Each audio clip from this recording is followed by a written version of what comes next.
everyone. This is my first vlog. My name is Phan Khánh and I'm a second year student and majoring English Linguistics at Saigon University. Recently, I have an amazing 5-day field trip to the west of Vietnam, and this was such a unique experience. We've got to explore floating markets, local food, and the real taste of the countryside. So let's get started. We had breakfast at 7:20 a.m. and got our first meal of the day. I was starving at that moment, so the meal tastes absolutely amazing. After that, we got on the bus and headed to our first destination. Huỳnh Thủy Lê Ancient House is a National Heritage Site located in Sa Đéc, Đồng Tháp Province, built in 1895. This historic house blends French and Chinese architectural style. Today, the house is a popular tourist attraction, offering visitors a glimpse into the rich cultural and historical background of the region.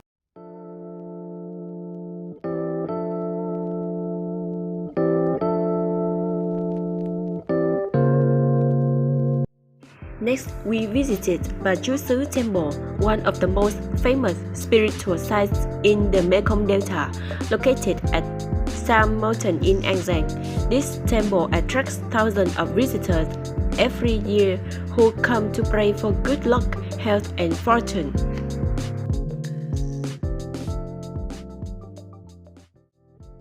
Alright, next up, Dra Sư Forest. This place is super chill, with endless green cactus trees and peaceful waterways.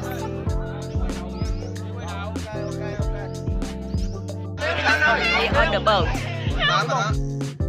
Dra Sư Forest is a beautiful cactus forest in An Giang, famous for its flooded landscape and rich wildlife.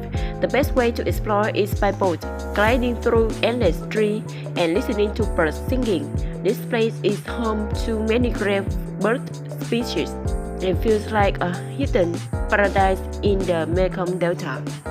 We've also got a chance to try the local honey, a specialty of Dra Sư Forest. It's super rich and has an intense sweetness, but somehow it leaves a warm, unforgettable aftertaste. Dra Sư isn't just about the stunning scenery, but also the peaceful vibe. The fresh air and the sound of birds make this a perfect escape. But now, let's move on to our next destination.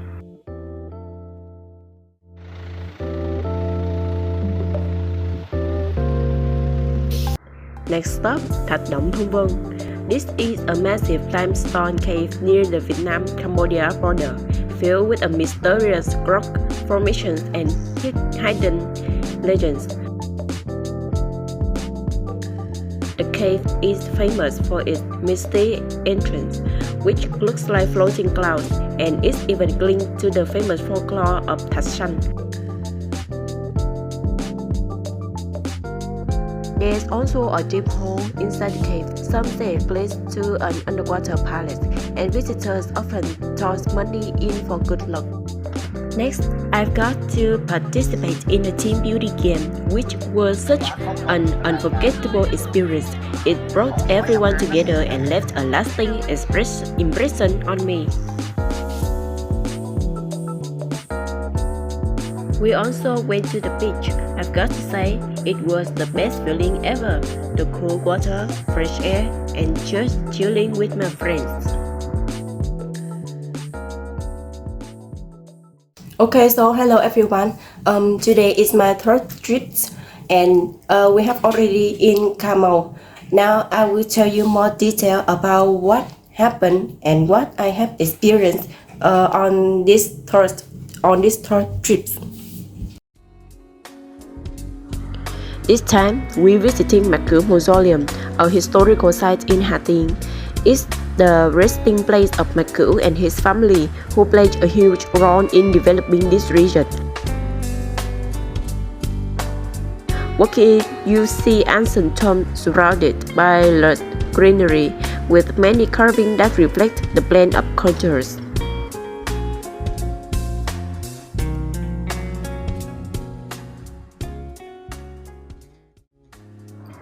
Next stop, Nguyễn Trung Trực Temple.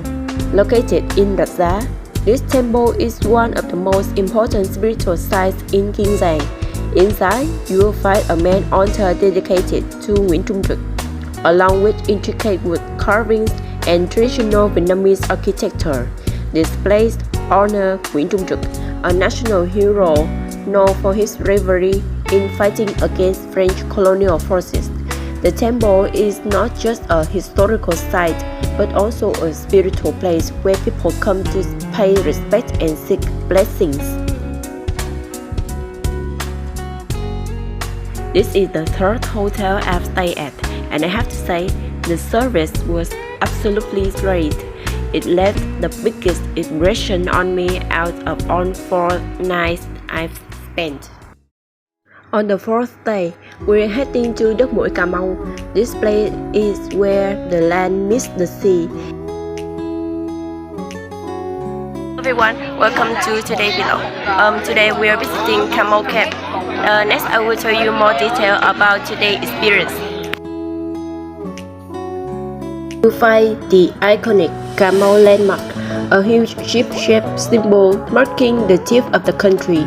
You can even stand at the spot where the East Sea and the Gulf of Thailand meet. The air is fresh, the seafood is amazing, and the whole place just has this wild, untouched beauty.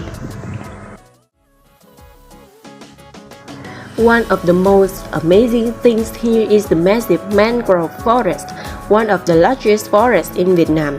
Exploring the mangrove forest here is a whole experience.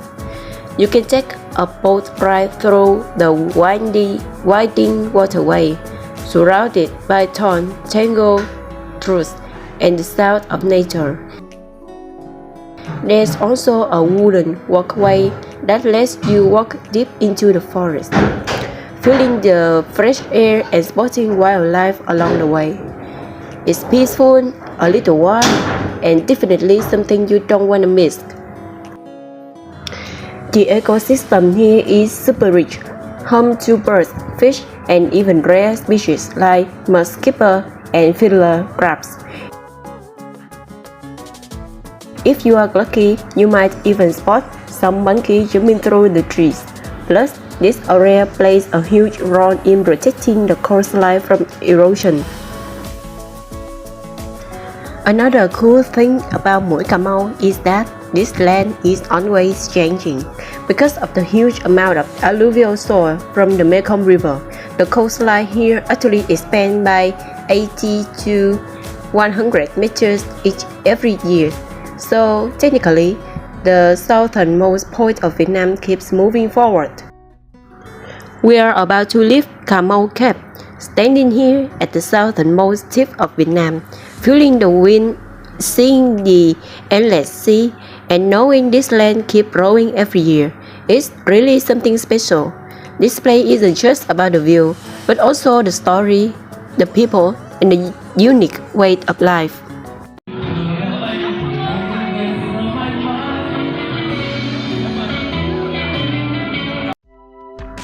At 5 a.m. in the morning, we headed to Ninh Kiều Wharf to catch a boat to Cái Răng Floating Market. It's one of the most famous floating markets in Vietnam, where people start trading as early as sunrise. The sky was still a bit dark, the air was cool, and the whole city felt so peaceful before the day got busy. Cái Răng Floating Market is one of the most famous and busiest floating markets in Vietnam. As soon as we arrived, we saw dozens of boats packed with fresh fruits, vegetables, and even hot food, all floating on river. Sellers don't shout to attract customers. Instead, they hang their goods on a long pole so buyers can see from distance.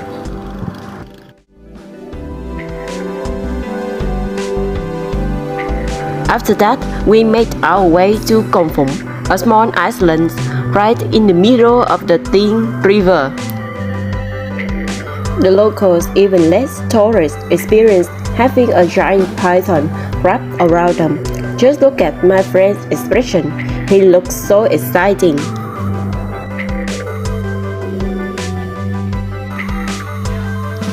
This place is known for its coconut candy making, traditional craft villages, and even some fun activities like rowing through tiny canals. Besides its peaceful scenery, Kon Phụng is packed with fun activities. You can feed the giant fish or even hold a python or for a cool photo.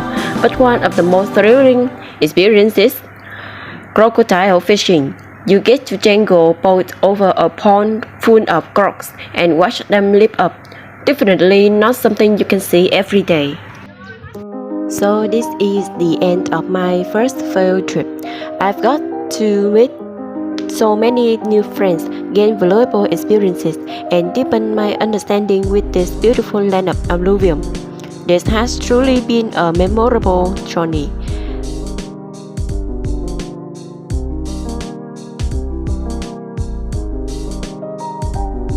Thank you for watching. Bye.